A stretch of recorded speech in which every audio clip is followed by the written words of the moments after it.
and welcome back to Mind Over Chatter, the Cambridge University podcast. I'm James. I'm Nick. And I'm Naomi. And once again, we're inviting you to join us in our conversations with clever, curious people here in Cambridge. In this third series, we're talking about health. And in this episode, we're focusing on cancer and artificial intelligence. We're going to cover everything from how AI helps us look at tumors differently, Grandpa JPEG and all the little pixels, and how AI might be able to help us treat patients more holistically. So who are we talking to? a surgeon, Hi, I'm Grant Stewart. I'm Professor of Surgical Oncology, or Professor of Cancer Surgery, that means, at the University of Cambridge, and I'm also a consultant urologist at Addenbrooke's Hospital, Cambridge, treating kidney cancer. a computer scientist, Hi, I'm Mateja Jamnik and I'm Professor of Artificial Intelligence at the University of Cambridge. and a radiologist. I'm Evis Sala. I'm Professor of Oncological Imaging at the University of Cambridge and a consultant radiologist at Addenbrooke's Hospital. As usual, we began by asking our guests to tell us about their research. Okay, so I'm a cancer surgeon and my research mission is to stop the horse before it bolts. So I want to treat cancer whilst it's still just in the organ from which it's arisen and cure that patient of their cancer, usually by surgery only, as a one-off treatment before it spreads anywhere else in the body, at which point it's usually incurable. So curing the patient by stopping the horse before it bolts. I'm actually interested in people and I want to make machines think more like people and do computational approaches to making the machines more like helpful to people. And we use sort of machine learning methods to do so also in healthcare. What I want to achieve is to turn imaging into a virtual biopsy. Rather than taking a biopsy, you do it virtually. You don't need to take a biopsy. Great. So in this episode, you all know we're going to be talking about cancer and AI. So it's two complicated topics wrapped into one episode package. So we thought we'd start by defining a couple of things so we know exactly what it is we're about to be talking about. And Grant, I wonder if you would be able to define cancer for us on a very basic level, bonus points if you can do it without any biology jargon. Right, well, I'll try. Actually, I looked, I was writing a textbook recently, or a textbook chapter, about cancer surgery. And so I had a chance to look back at some of the origins of where and when cancer was first identified. And it was first mentioned by Hippocrates, so 450 BC. And so he's thought to be or called the father of medicine. And the word cancer comes from the Greek word for crab.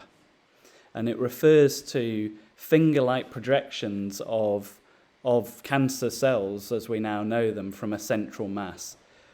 So similarities to the crab's claws and legs. And actually, just moving on from that, there have been a series of discoveries much more recently around that eventually came to the discovery of the structure of DNA by Watson, Crick, and Rosalind Franklin, which has become the key discovery about how we now understand the molecular biology of cancer. So that was quite interesting.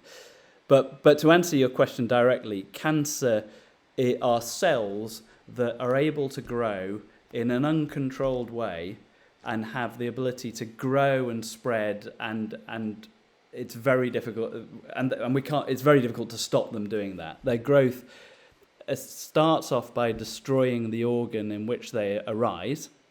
So in my case, or the case of the organ I treat, kidney cancer, they destroy the kidney first, and then they move on, spread to other parts of the body if nothing is done about these cancers, and will destroy that organ and eventually destroy the person in who they are present. So that's, I really liked the historical context around the first description of cancer, but so on a very basic level, cancer is an overproduction of cells, is that right? And the body is made of cells, and I've heard it's over 200 different types of cells that make up the human body. So does that mean in theory there's 200 different types of cancer? Yeah, exactly. Actually, so yeah, we often say there are 200 different types of cancer, and you're absolutely right. That's because basically any cell can develop an abnormality that becomes cancerous, and usually that starts with an abnormality of the DNA, going back to Watson, Crick, and Franklin. So you're absolutely right. Clearly, there are some cancers that we hear a heck of a lot more about than others. So, the most common cancers are, we would call them the big four. So lung, breast cancer in women, bowel cancer and prostate cancer in men are the most common types of cancer. But yeah, you're right, there are over 200 types in total. And going to your point about the mutation side of it, can we talk a little bit about the sort of the causes, if that's purely mutation, if that comes from environmental stimuli, or you mentioned DNA, if we can just talk a little bit about the origins as well.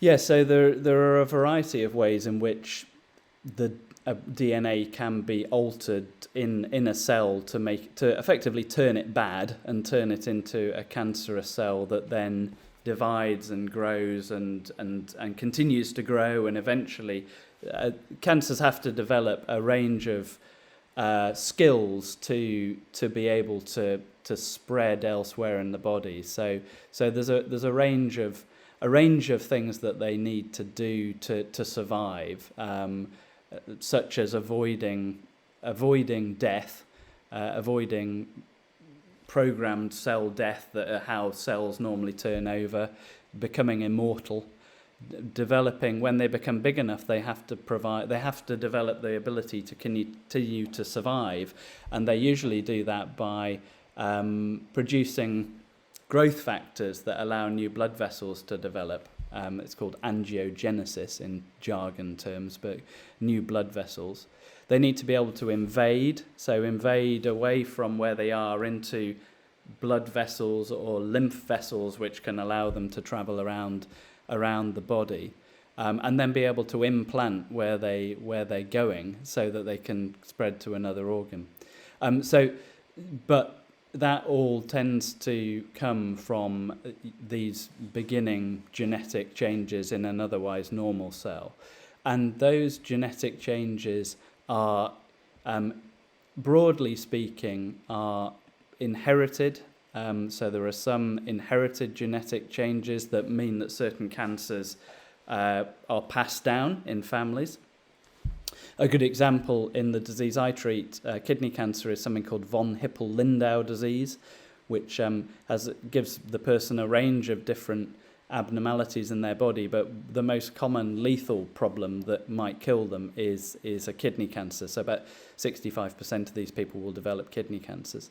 So they can be inherited, or they can be a result of the environment. So the most common stimulus, if you like, or that would cause mutations in DNA and then cancer, is smoking. So that's the main cause of cancers such as lung cancer and bladder cancer. And actually, it's thought that worldwide, about a third of all cancers are caused by smoking. As we think about the developmental side, how does it work visually? Like, how do we see it? Like, how early can we detect it? So, unfortunately, imaging is not sensitive enough, of high resolution enough, to actually detect very early cancers, to a point when they are sort of really tiny, small, before they actually get to more of a half a centimeter, let's say, size. And even bigger in some other organs. So you detect a small, like half a centimeter, or even smaller tumor in breast with mammography, or with lung CT, with chest CT, especially on smokers. But for some other tumors, unfortunately, they have to be to an order of a centimeter before we detect on imaging. So we detect them quite late with imaging. And as you know, there are screening, imaging screening programs in breast cancer with mammogram and virtual colonoscopy with CT colonography, as well as the CT for lung cancer. But other than that, the rest, it's because it's very difficult to detect. In a way, has been a failure of imaging, if I have to call it that way, to detect early. Is it new machines that would allow us to detect, half a centimetre or 10 cells, or is there something there that's hope for the future to do that? So I think it's a mixture of, I mean, finding a nodule on a lung CT doesn't mean it's cancer. So it's a balance, or finding something on a mammogram, it doesn't mean it's cancer. So it's a combination of size and features. And some of it is down to resolution, you're absolutely right. So with improved machines, with improved X-ray reconstruction algorithms, with AI, some of them, we are able to actually be better at detection and characterization. But I think what imaging can offer in a better way is actually looking at the function or physiology.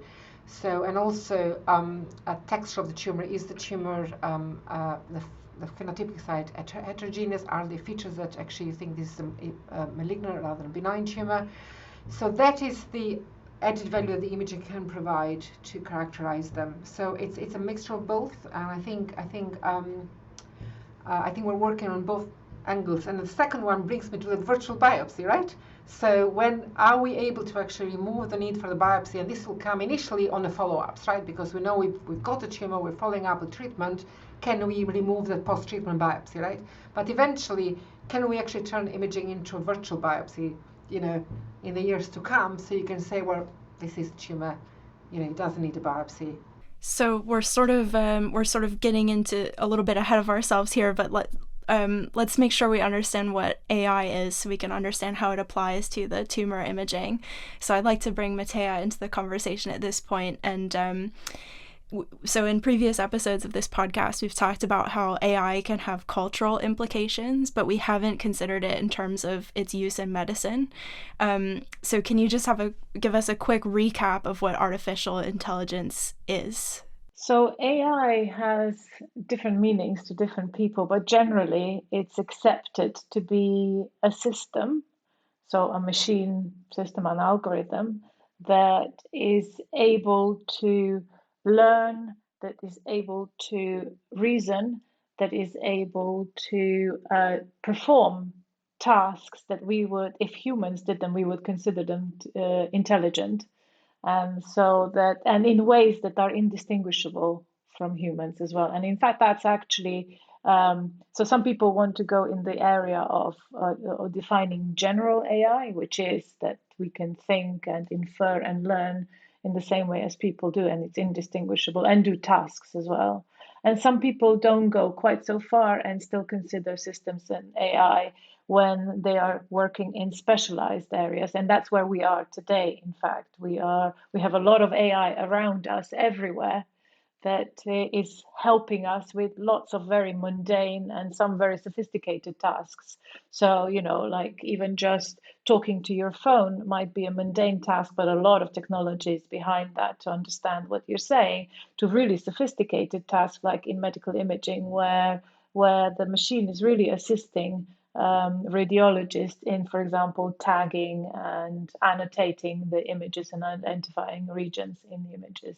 So in general, AI are intelligent systems that demonstrate behavior that if a human was doing it, we would consider to be intelligent. And that's my definition, but I think that it's probably roughly generally accepted definition. I think, that's good and it makes sense. I think in your initial intro, you said something with the term machine learning. Is that the same thing? Is it a subset of AI? Can we use those two interchangeably? Yeah, that's a funny one because you see, I come from AI before machine learning was a hot topic. So, and machine learning at that time was one area of AI. So I still consider it to be one area of machine learning, of artificial intelligence. The thing is that some of the companies have appropriated names. So, for example, when Microsoft says AI, what they mean is machine learning.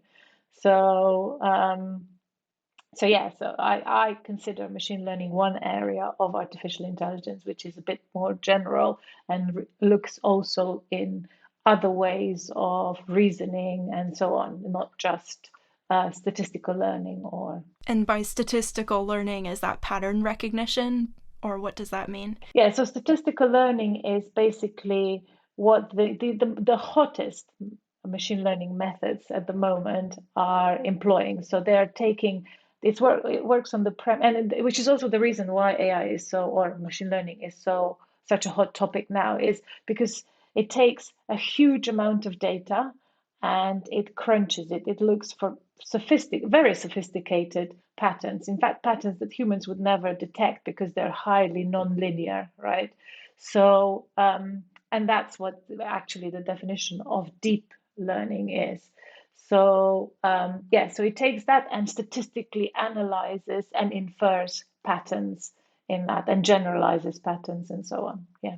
So from a medical perspective, thinking Uh-huh. about AI, when was the sort of first use, you could say, of artificial intelligence? What is it being used for now, and how is that going to expand?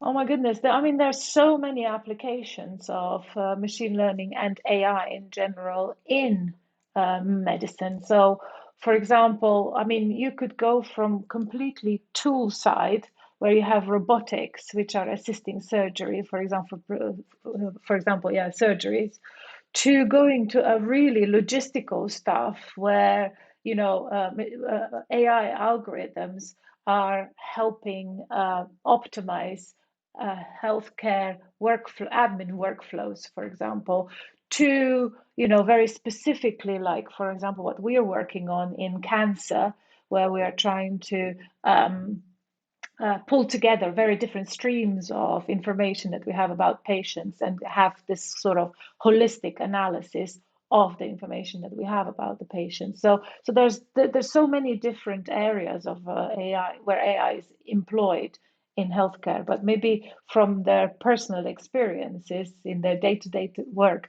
maybe Grant and Evis might be able to say more. So I mean, I think you've said it. One of the classic examples is AI workflow that could be within imaging or other areas of medicine.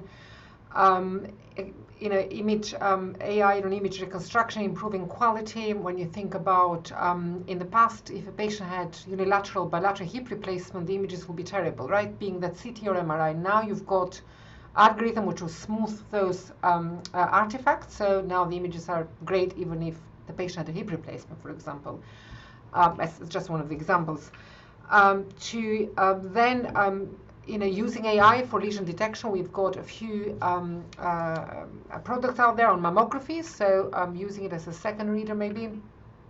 As well as outline, you still need a human at the end to sign it off. But CT colonography is outlining all the polyps. So you as radiologists sit and they say, okay, discard this, include this. This is a tumor, maybe this is suspicious. Some of the chest screening is the nodule recognition is done, and counting is done by CT. So in a way, it's a lot of areas which our job hopefully will become more interesting because of this AI assistance, which takes care of those things. Can you just talk a bit more about the learning side and how the data is interpreted? Just so, like, I understand it, that you mentioned that a radiographer will tick it off and say yes or no. I don't want to say tick box yes or no, but do you get the question on the learning side of it? Oh, you mean no, I mean, what I said is the AI algorithm, the algorithm will give you all, for example, it comes with the scanners now. They'll have a CT colonography package, right? So as you sit to report them, there'll be all the polyps will be marked in different colors. And then as you read those images, you'll just really say, well, yes, I think I agree with this, and no, this is just a fold, and the algorithm has called this. Although they've become very good now.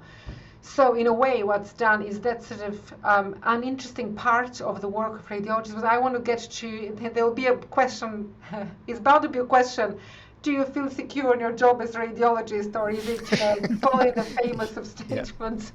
But actually what AI is taking care of so far, it hasn't entered full routine clinical practice for various reasons. but it's taking care, or will take care of, that sort of boring part, which is simply, you don't want to spend the day like that. You really want to spend the day interpreting and concentrating on really important, findings, the ones that actually need your intellectual input. And I think we are about to see that, not just the clinical practice, but also on the research and drug development. So that's where. Can I just say one thing from the AI perspective? What Evis was saying is that, these machines come already with pre-prepared models that will say, this, what I spot on this image is cancerous, this is not, right? So they're classifying, right? And the reason they can do that is that because in the past, somebody else has done this and has trained the algorithm to spot what is and what is not cancer. So there were these radiologists elsewhere that were, saying, doing this many days for many, many days, these mundane tasks, right? And saying yes and no. And then the model has learned to do this reasonably well. As Evis said, it comes prepackaged with it. But every time that you do it as well, when you add this new information, when Evis says yes, no, the model is getting more refined and more sophisticated and more accurate. So the more data, and this is the beauty of it with this statistical analysis, is that the more data you have, the better you can your models can perform in this particular domain.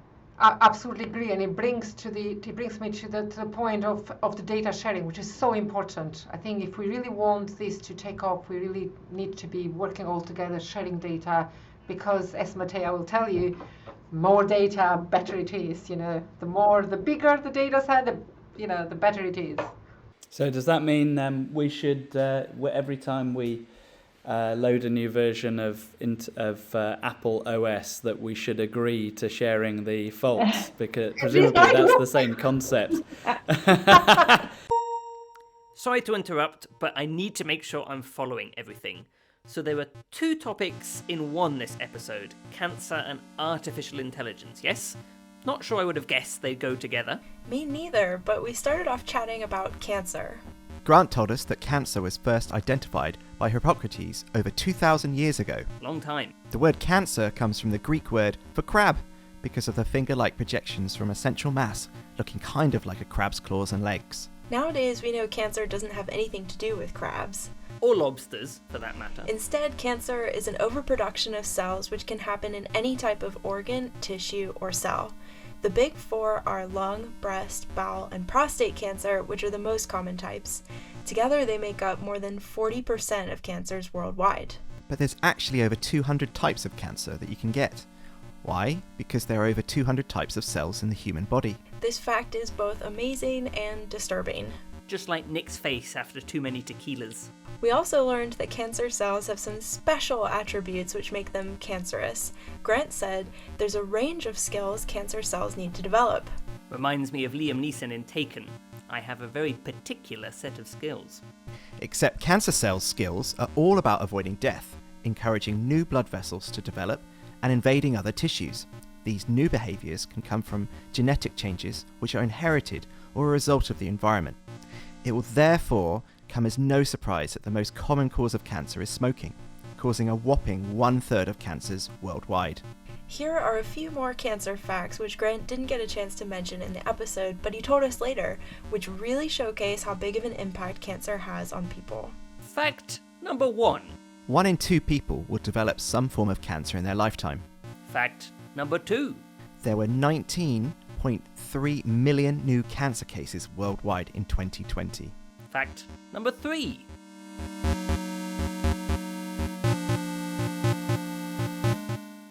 According to 2019 estimates from the WHO, the World Health Organization, not the band, cancer is the first or second leading cause of death before the age of 70 years in 112 of 183 countries and ranks 3rd or 4th in a further 23 countries. Cancer's rising prominence as a leading cause of death partly reflects marked declines in the mortality rates associated with stroke and coronary heart disease in many countries. So by comparison, cancer is becoming a bigger and bigger problem. Fact number 4. There were 10 million deaths from cancer worldwide in 2020. Fact number 5. Worldwide, there will be 28 million new cases of cancer each year by 2040. Those weren't exactly cheery facts, guys. What about how and when we can detect cancer? Is there some better news there? Apparently, detecting cancer has a lot to do with looking, visually, in various different ways. Ah, the good old Mark 1 eyeball, as my supervisor used to say. Can't beat it. But Evis told us that imaging isn't usually fine-grained enough to detect cancers smaller than about a half centimeter in size. Depending on the organ, the tumor may need to be bigger. And what do you mean by tumour? A tumour is simply a lump. However, not all lumps are cancerous. Tumours can either be benign or malignant. A benign tumour is a lump that could grow but is not cancer, will not spread, and hence cannot kill you, although it could cause other issues, depending on where it is. A malignant tumor, on the other hand, is a cancerous lump which can, if untreated, grow, spread, and, in the worst case scenario, kill you, usually after spreading to other organs, which is metastasis. And Evis told us that it's unfortunately not always easy to tell the difference between benign and malignant tumours with our current technology. Her work is focused on trying to create virtual biopsies, which basically means getting good enough images of the potential cancer so that you don't need to go in with surgery, remove the tissue, and take a look in person. I feel like we've lost track of the artificial intelligence thread. What is it, and where does it come into all of this? Mateja offered a good definition of what AI, artificial intelligence, is. A system which is able to learn, reason, and perform tasks that if humans did them, we'd consider those actions to be intelligent. We have a lot of AI around us nowadays, sometimes even just helping us with mundane tasks. Like, hey Siri, please play the latest version of Mind Over Chatter, on repeat, and give it a 5-star review. Although the tasks we give these everyday AI systems might seem boring, a lot of technology goes into making this work. But AI is also being used, as Evis told us, for very complex and important tasks, such as tagging and annotating images of potential tumours. AI and its close cousin machine learning both rely on huge amounts of data. They both look for patterns, including patterns that humans would perhaps struggle to detect. I'd love to be at that family reunion. AI looking all young and shiny, flash with cash. Her cousin machine learning in the corner, grumpy at all the attention AI is getting. Grandpa JPEG in the background looking after all the little pixels. And great-grandma Floppy, who can't remember much nowadays, asking for a gin and reformat. There are so many applications for AI in medicine, from physical tools, for example, machines that help surgeons do better surgery, I think the verb is to surge. Help surgeons surge better. to algorithms that help to optimize administrative tasks. Other applications include helping healthcare providers develop a more holistic analysis of their patients by looking across different sets of data about them. We'll come back to this one later. Crucially, Evis pointed out that AI is helping improve the quality of images taken for medical purposes so that doctors can better understand what's going on inside the body. She also mentioned AI is being used for lesion detection, for example, in mammograms. A lesion is an area where the tissue looks abnormal for some reason or another, possibly cancer. And from what Evis described, the AI looks at a mammogram image and flags up potential issues. But it's not like the machine is diagnosing the patient single-handedly. A doctor still has to review the AI's flags and decide what is actually concerning and worth following up. Mateja added that every time the doctors make these decisions and inform the computer of their decisions, the computer improves itself. That's where the learning bit of machine learning comes in.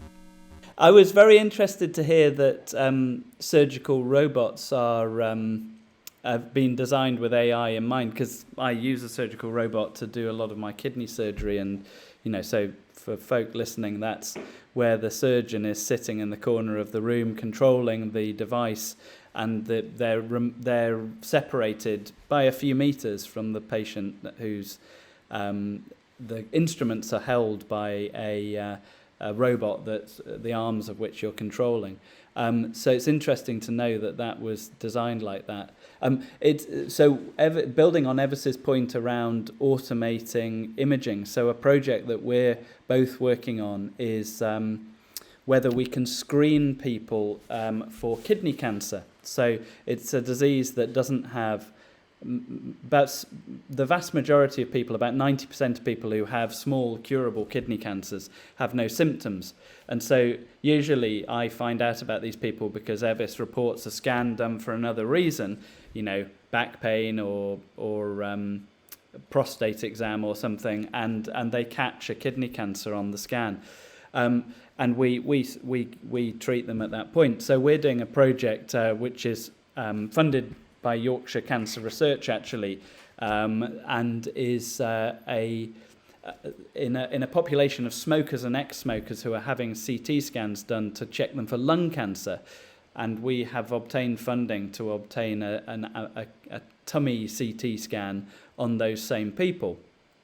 And what happens with those scans, of which there are thousands, so we've already recruited over 1,500 people to this study and we'll end up with 6,000 people recruited, is that a radiologist has to go through these scans with a fine tooth comb, and there's a lot of clockwork in the abdomen, in the tummy.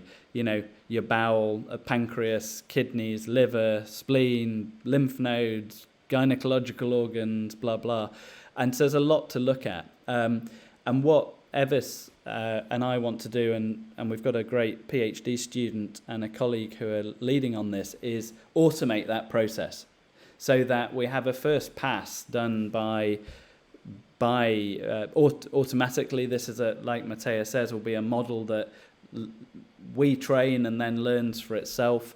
So we're starting off with scans of our patients in Cambridge, and then we will import in these 6,000 scans to confirm our findings and see whether this is achievable, which obviously will save a huge amount of time and automate this whole process. So most our listeners won't be familiar with like the types of images that you're talking about. Like, I understand there's a lot going on in the images, but I wonder if Evis or Grant, one or both of you, could describe what the image looks like. And then I think, Evis, you mentioned polyps and lesions in an answer earlier. What are those? What does it look like? So there are a variety of imaging techniques you could use, and that's a bit of a organ dependent. So as I was speaking about breast cancer, and you start with a mammogram, and I think half of the world's population knows what a mammogram is. Well, not half, like whoever is over the age of 40 something, depending on the country, right? But what we've concentrated our efforts more is cross-sectional imaging. What we mean with that is really CT scans that we use. For an example, even without getting into cancer, if somebody has kidney pain and there is a renal stone, for example, just to simplify it, then you'll need a CT to check where the stone is and what's doing, in a way. So they're very quick to acquire now. It's a matter of seconds the scan is done. But this is our workhorse for oncology. So the majority of our patients will have a CT. We also use MRI, which has the advantage of not having any radiation, but it takes longer time.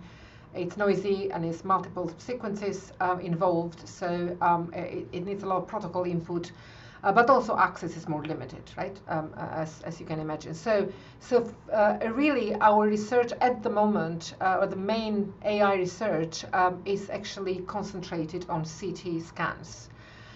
And I wanted just to follow on the segmentation, what Grant was mentioning for the detection for the project with the kidneys cancer.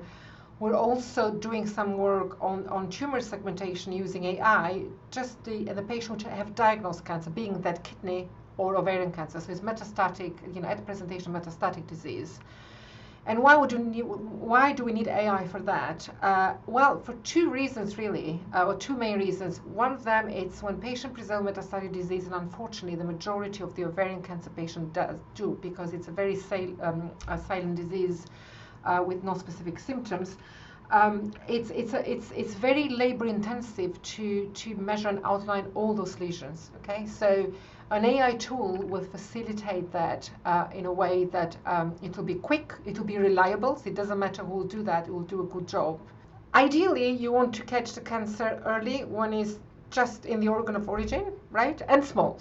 Okay, but unfortunately, for some cancers, we detect them too late, so it's spread in other parts of the body. For example, breast cancer spreading in the lung or the liver. or a kidney cancer going to the lung, which is the main site, or the bone. For ovarian cancer, it's a little special because as it presents with disease throughout the abdomen, because it starts at the end of the tube, of the fallopian tube, so there is no barrier to the abdomen. Well, the kidney tumors are within the kidney in a way, and but the ovarian cancer is at the end of a hollow viscous, a hollow sort of structure, so it spreads immediately through the cavity. So we end up with metastatic disease at presentation, which is unfortunate. So one of the main roles of the segmentation is, can we do it more accurately, quicker, because then we measure the volume, and then that gets into a report, and this is important because you can inform how the drug is working or not, the treatment is working or not. But we spoke about the virtual biopsy part, right? When the tumors can be quite heterogeneous. And I'm going to use an example, which I like at least. So think of two paintings, okay? Think of a Rothko painting, which is kind of relatively homogeneous, right? He tends to paint sort of homogeneously, right? Nothing much beautiful, wonderful, but nothing much, so not much action. And think of a Jackson Pollock painting, which is everything is there. It's all sort of, dancing and singing in a way. It's very heterogeneous. So that you can see with the eye, and that you can see sometimes in tumors when they're big. You can say, well, this tumor has got more fluid or more, calcification, more. But most of the time, the tumors will be very gray on CT. It's something you cannot detect in terms of heterogeneity with your eye, like Mateja was saying. AI can help us detect things that you cannot see with a bare eye. So we are then using AI tools to actually quantify that heterogeneity. So you can do it on a Rothko painting and on a Jackson Pollock painting, homogeneous, heterogeneous, but you can do it on a CT, so on a tumor, on a cancer. Evis, what do you use for that? What do you use? What kind of feature? So it gives you that information to detect that on a Rothko painting and a Jackson Pollock painting. So actually, I've run some very simple hierarchic features, on that. You can do it on a Rothko painting. I mean, you can do it on anything, right? On a photograph. But what Mireia and Lorena and our group, the members of our group are doing, they're also, they're not just the first and the second order and hierarchic, but they're actually doing more complicated feature selection, the shape, the contour, and also the other markers of heterogeneity. So it's an ensemble of features. And then, of course, in order to actually believe the features, you want to know they're robust.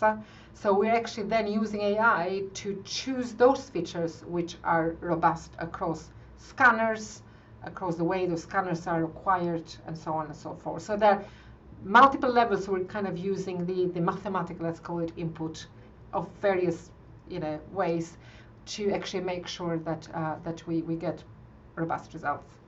So you asked about how the images look, and so as a non-radiologist, I can tell you what I think they look like. So the Evis will be dismayed to hear this, I'm sure. But so we sometimes do ultrasounds, or radiologists sometimes do ultrasounds, which is a jelly scan, would be, and then a scanner run over the top of the jelly.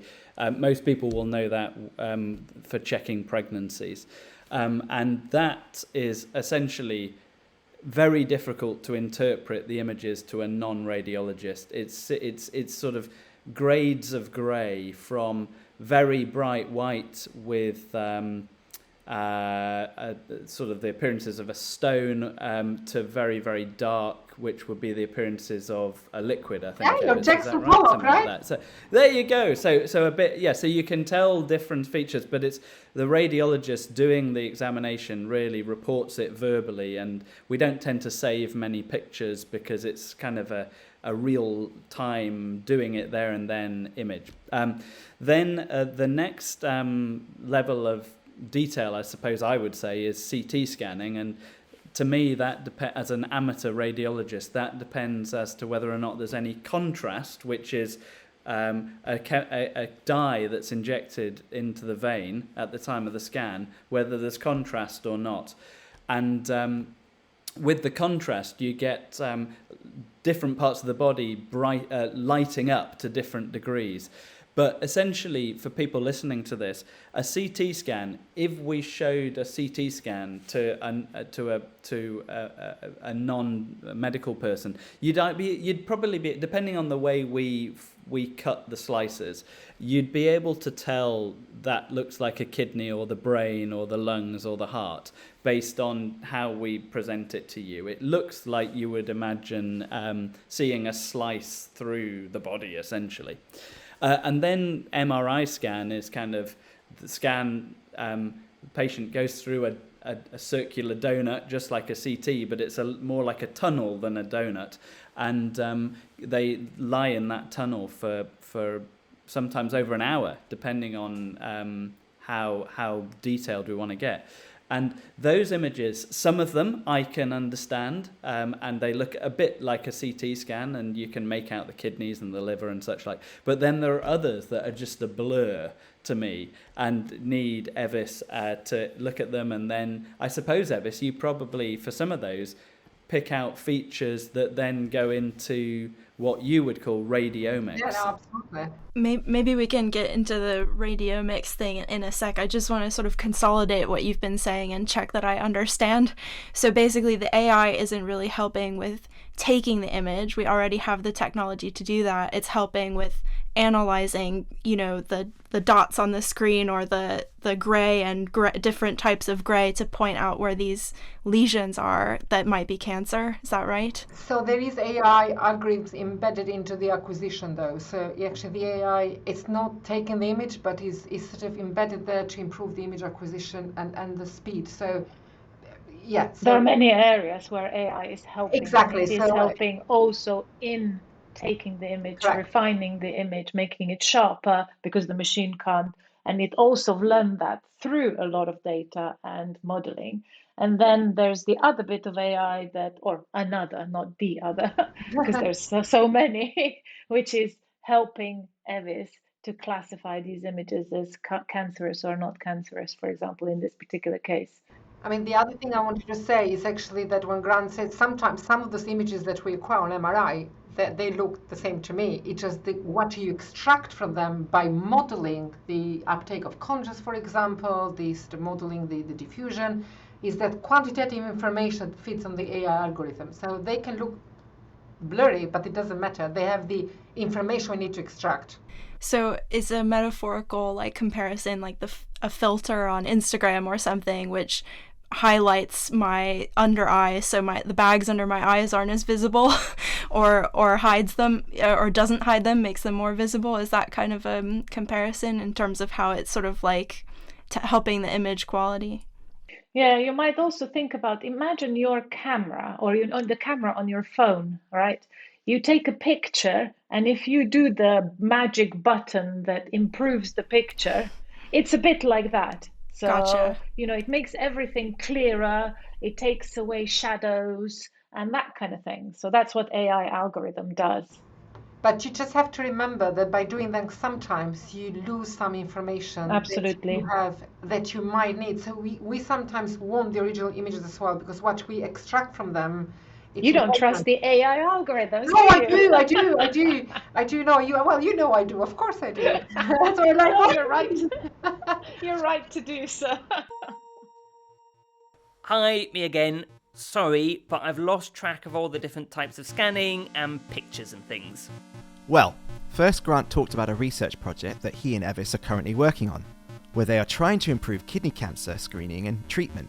At the moment, 90% of people who have curable kidney cancer have no symptoms, so these cancers are usually only caught because the patient is having a scan for some other reason, which then unexpectedly shows evidence of kidney cancer.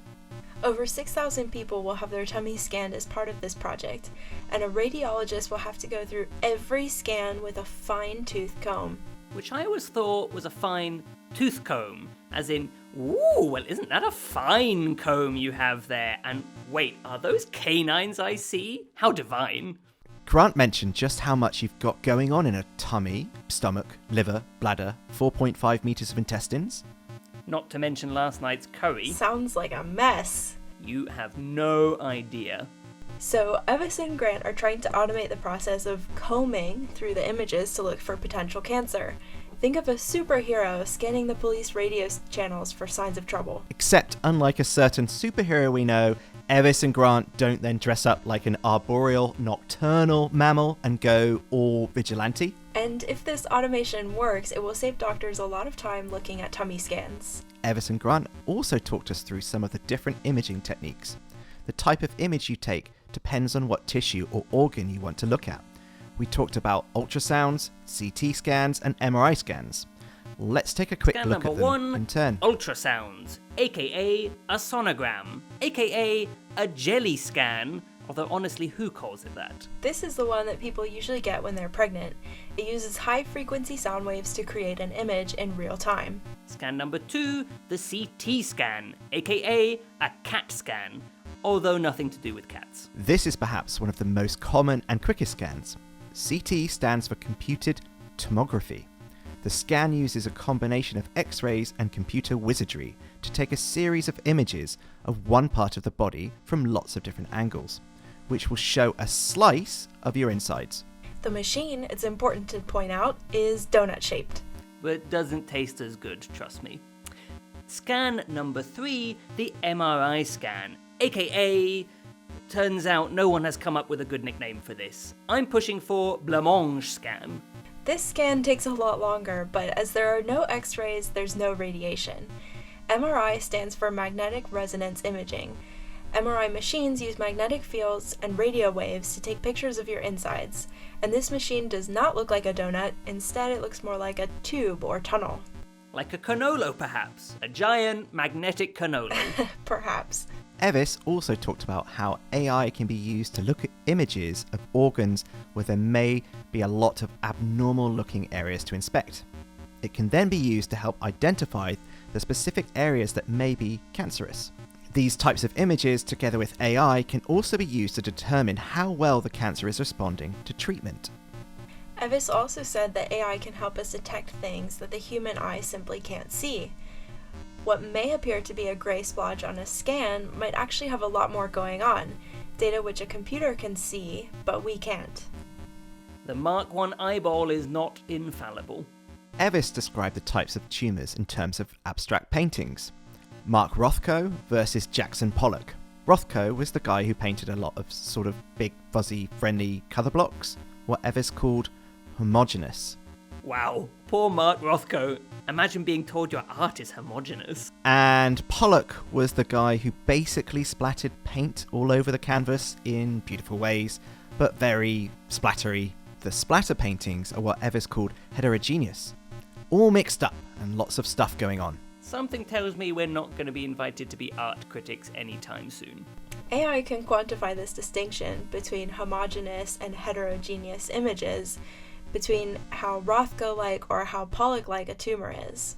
But more than just analysing the images that are already captured, AI can also help with taking the images as well. Although it sounded like there might be more to consider in terms of how AI uses data to make its recommendations to doctors.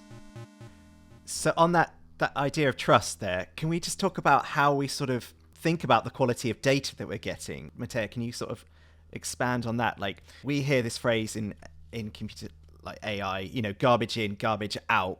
How does this sort of apply to sort of the quality of data in healthcare? So there are many layers that I'd like to talk about with respect to this. So the first thing is security and safety, I guess. So the first thing is responsibility to patients, to the people that we collect and harvest the data from. And so I think that is the challenge that we will need to, or that we have to address, and it's very, very urgent, that who has the control of the information. I mean, in medicine, it's sometimes quite straightforward because most patients will be very happy to share their data for research purposes to improve healthcare. So that's the first thing. Then how you store that data and who do you share it with? So that's the first layer of complexity in terms of the data. Then the next one is, like how sophisticated are the machines in terms of the quality of the data that they can collect. And Evis and Grant has already spoken about that. And there's, I guess, from the computer science point of view, from our point of view, we can't do very much about that apart from apply these enhancing algorithms to if the data is of lower quality. But what it is important to us as people who are designing algorithms that build models is that the data that we collect or are given, that our colleagues in medicine do collect, is that we remove biases, basically, that is representative of the population that it's supposed to be then inferring future decisions for. So, for example, if AI is used to support the clinical decision support system to the clinician, then surely you want that algorithm to have learned the models from the data of all of the types of patients and people that walk into that office with the clinician, right? So I think that from the technical point of view, I think this is one of the things that we need to address. And there are either sort of methodological approaches to it, in the sense that you just have to make sure that the data that the models are trained on can contain representatives of all these groups, or there are also technological solutions of how to remove biases or how to address the problem of biases, for example. So, Mateja, can I just ask, this is an important point around quality control and ensuring it's fit for use in humans, right? So when we give drugs to a patient and when we do that in a clinical trial and then actually when these things are approved, it goes through very strict governance. So there's an organisation called the MHRA which keep a very close view of that there is enough evidence and that things are safe enough to do this in a clinical trial, and we're not going to put people into or cause undue danger. Is there any governance that you know of or structure for introducing AI algorithms into the clinical workplace? I don't know about the clinical workplace, but I definitely know about the European law, which I guess might no longer apply to us here in the UK, but it's the GDPR, the dreaded GDPR, where basically what it's saying is that if there is any decision made about a human by an algorithm, then it needs to be completely clear why that decision was made and how that decision was made. And the problem with that is that, these deep learning algorithms, they're black boxes, right? They're so highly non-linear that we don't understand exactly how and why these decisions were made. So if you are making decisions about patients with the help of a deep learning algorithm, you need to well know and understand why that decision was made, which at the moment is technically an unanswered, it's an open problem. So, and there's huge areas of research that are addressing this now, including in my own group, that we are addressing this question about explainability. Of course, you could use other models, like, for example, decision trees, which are completely explainable. You just follow the decision. Is this such and such? Yes, go this way. And then you can follow it and understand why this was made.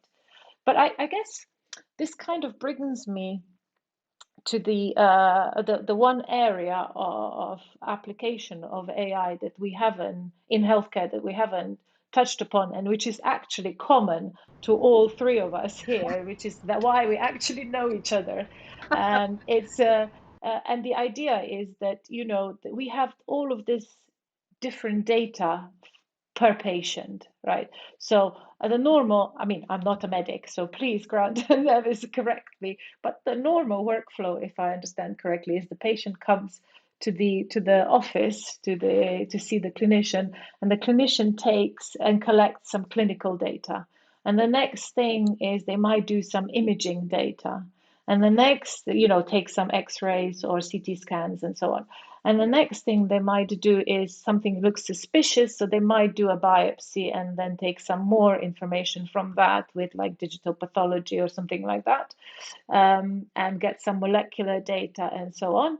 And then finally, the further down the line, maybe they will do some genomic sequencing and get a lot of information about that particular patient. So in the past, what was happening was that, for each this, we call them different modalities of data, right? So for each modality, we would deploy a different algorithm and then try to find what's the cross reference and cross relations.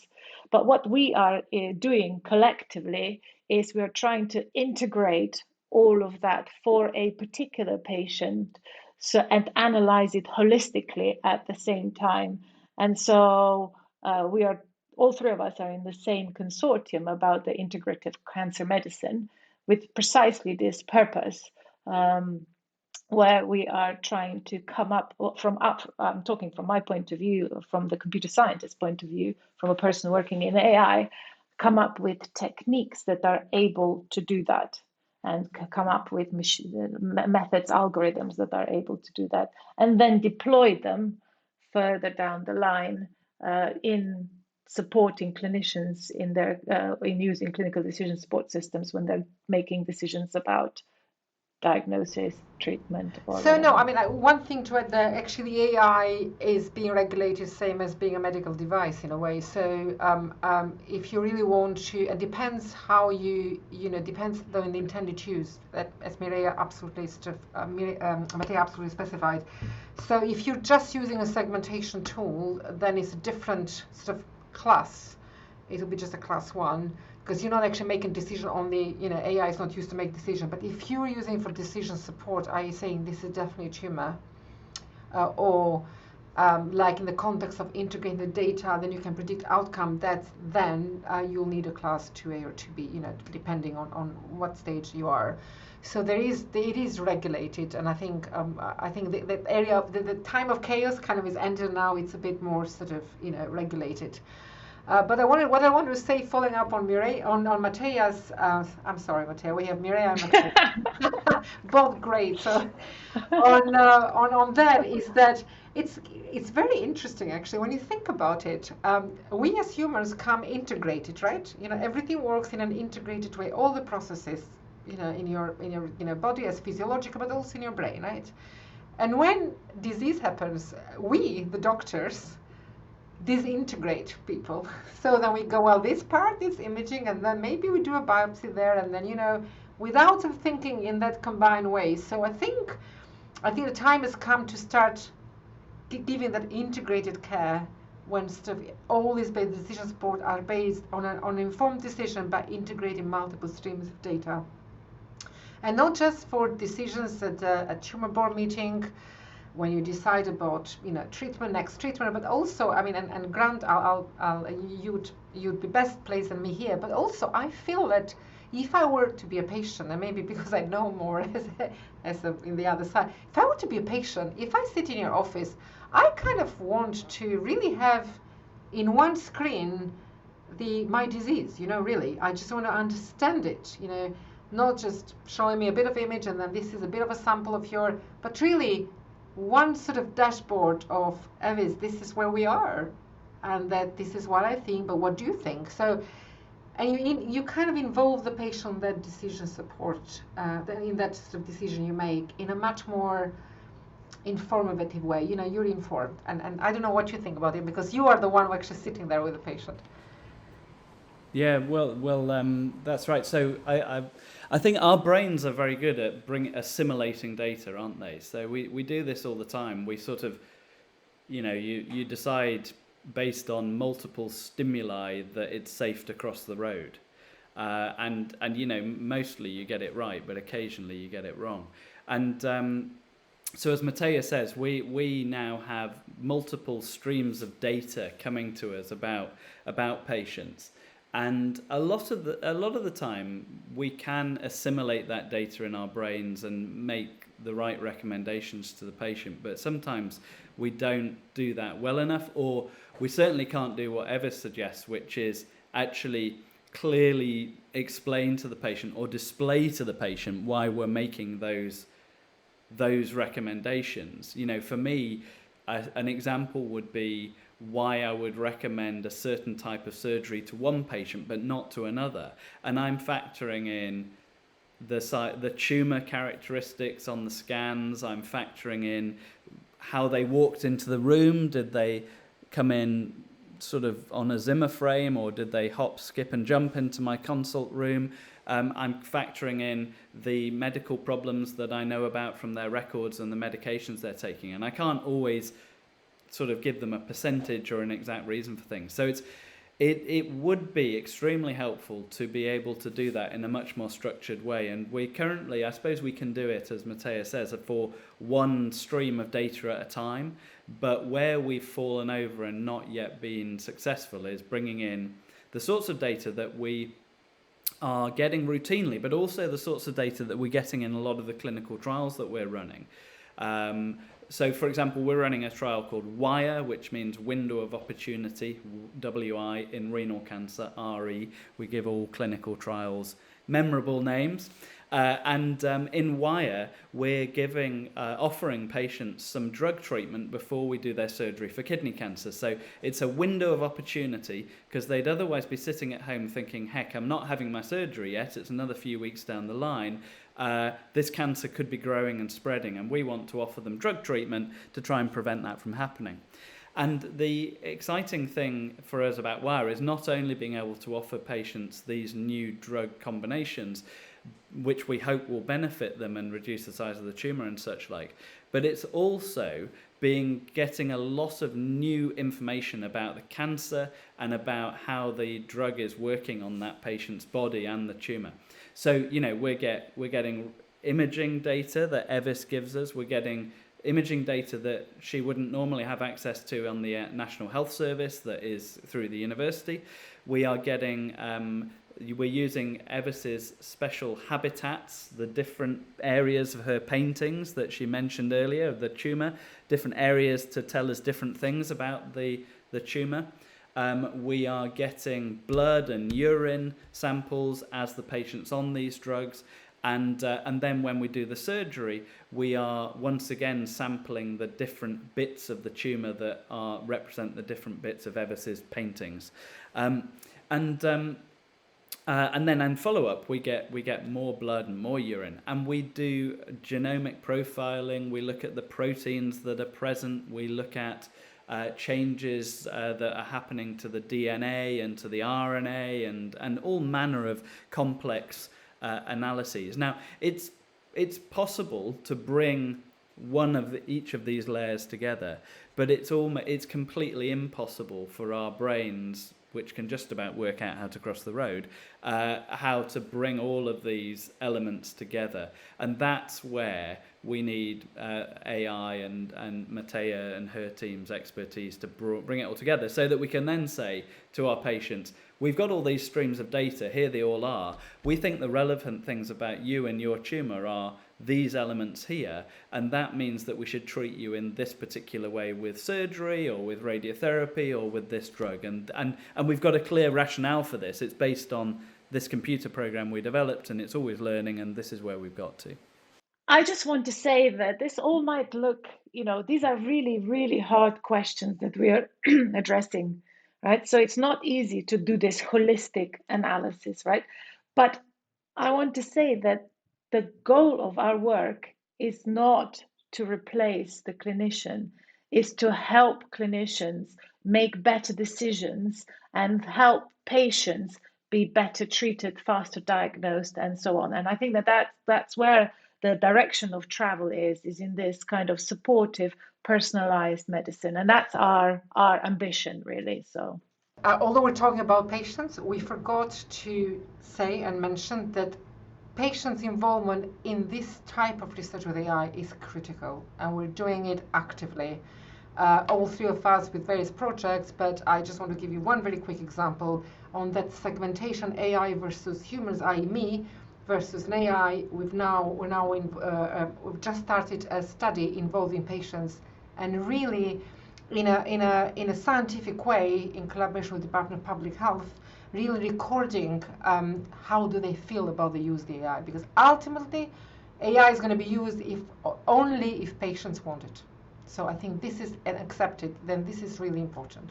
So to patients, Nick, am I right? I heard you going on about garbage again. That's right. I asked about the garbage in and garbage out concern. We've heard about this idea before in the context of AI. It's the idea that if you don't give the AI good data to learn from, it won't be able to make sensible recommendations later.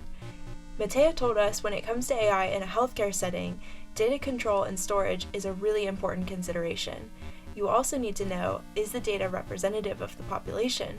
Or are there some types of patients who routinely don't want to share their data for research and therefore may not be accounted for in the final algorithm? Grant asked about the governance over use of AI in a healthcare setting. Basically, what are the rules and who's setting them? Mateja told us GDPR has an impact here. If a decision is being made about a human by an algorithm, it needs to be clear how and why that particular decision was made. GDPR being the General Data Protection Regulation, Europe's new data privacy and security law, which came into effect in 2018, and which imposes specific requirements on automated decision-making. We've heard the term algorithm a few times in the conversation. What do we mean by that? An algorithm is a process or a set of rules to follow for solving a problem. Thanks, BBC Bitesize! The rules usually have to be followed in a certain order, like you would always put your socks on before putting on your shoes. Although I'm guessing Facebook's algorithm to determine what you see in your feed, or Google's search algorithm, are both a little more complicated than socks on before shoes. Excellent advice, however, except if you're wearing sandals.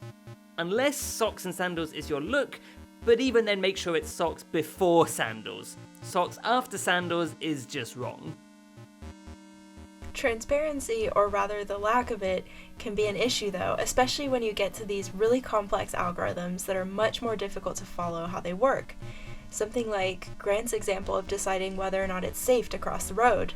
Evis said that AI is also regulated in some ways like a medical device, depending on how exactly it is being used. Mateja explained how for every patient there can be lots of different types of data, images, information from biopsies, genetic sequencing, etc. Mateja and her team are looking at how AI can use these different types of information to develop a more holistic understanding of what's going on with each patient, and to enable doctors to make better decisions about diagnosis and treatment. Evis said doctors disintegrate people and look at each individual issue separately, but actually patients could receive better care if their data was looked at more holistically, rather than one issue at a time. I once disintegrated. It was watching the opening of Up. Grant explained that often a doctor's decision about care can depend on lots of factors and many different types of data. For example, even how a patient walked into the consultation room could be a factor in whether the doctor recommends a certain surgery or not. It does sound, though, like a more structured approach to decision-making that is explainable could be helpful for both patients and doctors. Absolutely. Grant also talked about the WIRE project, a clinical trial he's working on where patients with kidney cancer are treated with drugs while they are waiting for surgery. From images and other data collected throughout the process, they are learning more about the cancer and how it responds to this kind of treatment. And this also helps them determine what treatment is best for each patient. They're looking at images, genomic data, tumour biopsies, and blood and urine. Mateja emphasized that the goal of all this work is not to replace doctors, it's to help them make faster and better decisions for patients. That's exactly what the computer scientists would say before they build the DoctorBot 3000. As Grant and Evis emphasised earlier, speed is key to dealing with cancer. We have to stop it before it spreads. So faster and better decisions really are a good thing. As Evis said though, all of this progress is dependent on patients agreeing that they're happy for AI to be involved in healthcare. And none of this could be done without the data and participation of current patients. Thanks, patients. We all owe you one. Well, looks like we've reached the end of another episode. And the end of the season. Stay tuned for more from Mind Over Chatter HQ ahead of Season 4, scheduled for later on this year. Until then, please spread the Mind Over Chatter word. Who do you know whose life is simply incomplete without our voices in their ears? And please fill out our survey to tell us what you think of the podcast. You can find the link to the survey in the episode description. We want it all, the good, the bad, and the ugly. And please make sure to leave us a review on whatever platform you use to listen to your podcasts. We like reviews. Hopefully a good one, not a bad or an ugly one. A huge thanks once again to our guests, Mateja Jamnik, Evis Sala, and Grant Stewart. And finally, a big thank you to the sickeningly talented Carlo Ladd for our music and to the equally talented Alex Sadler for our artwork. See you next time. Bye. Bye.